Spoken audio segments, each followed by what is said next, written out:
12. ඉතින් මම හිතන්නේ මේ වීක් එකේ අද ෆ්‍රයිඩේ. එතකොට අද තමයි අද එක්සෑම් අවසාන දවස. ඒ කියන්නේ තව එක්සෑම් දෙකක් තියෙනවා, මිඩ් දෙකක්. මේ ඒක තියෙන next week එකේ Wednesday තියෙන්නේ operation research 2.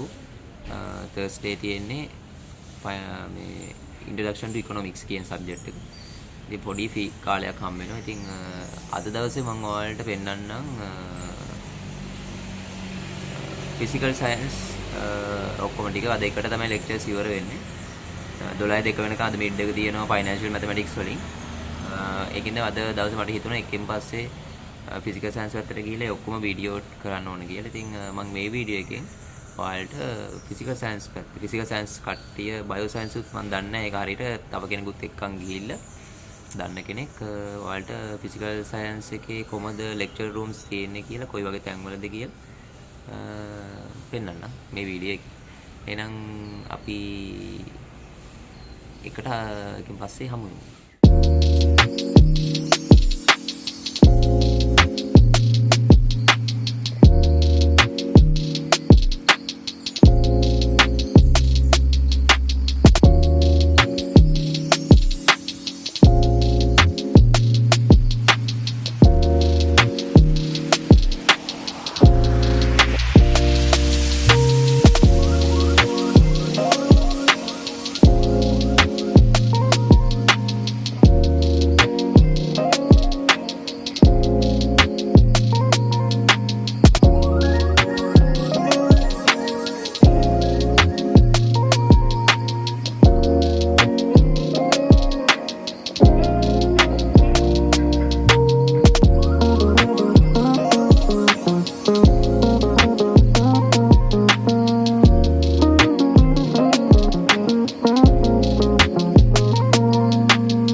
ඉතින් guys මේ තියෙන්නේ zoology lecture theatre ඒ වගේම lecture halls. එතකොට ওই bioscience වල ওই zoology කියන subject කරන අය ඉන්න lecture halls තියෙන පැති තමයි මම මේ පෙන්නුවේ. botany ඒ කියන්නේ bioscience එකේ කට්ටිය ඉන්න පැත්ත තමයි නැතුව මම දන්නේ නැහැ මේ මොකද මං ඉන්නේ අර gate එක ළඟම නිසා මේ ගොඩක් ඒවා දන්නේ නැහැ. කියන්නේ මේ පැත්තේ ඔය bioscience physical science lecture rooms කොහොමද තියෙන්නේ කියලා මේ එහෙම එකක් තියෙනවා. ඉතින් මම ඔක්කොම වීඩියෝ කරා මේ මට හරි ප්ලේස් එකක් කියන්න අමාරුයි මේ වෙන පොතට දන්න කෙනෙක් එක්ක දවසක එන්න ඕන. අදට මේ වීඩියෝ එක නවත්තන්න වෙන දවසක මම සවිස්තරාත්මකව තව bioscience and physical science කරන කෙනෙක් එක්ක ඇවිල්ලා මේ වැඩේ ලස්සනට කරන්නම්. මේ දැනට පොඩ්ඩක් part 1 කියලා දාන්න මේ වීඩියෝ එකට. එහෙනම් guys අදට ගිහිල්ලෙන්නම් මම හිතනවා මම cover කරේ bioscience lecture rooms එතකොට ওই labs තියෙන පැත්ත කියලා. ඉතින් මම වෙන දවසක bioscience යාළුවෙක් එක්කම එන්න මොකද ඔක සවිස්තරාත්මකව මම කලින් කිව්ව විදිහට මේ ගන්න. ඉතින් මම ওই ඔක්කොම lectures hall labs ඔක්කොම බලලා නැවත වරක් ඉතින් main gate එක පැත්තට යන එකක් තමයි ඔය තියෙන්නේ. ඉතින් ඔය ඔතන road එකෙන් ওই වම් පැත්තට හැරුණම යන්නේ fisheries එකට. ඉතින් ඒ වගේ තමයි. ඉතින් එහෙනම් අදට ගිහිල්ලා එන්නම් ඔයාලා සතුටින් පරිස්සමින් ඉන්න.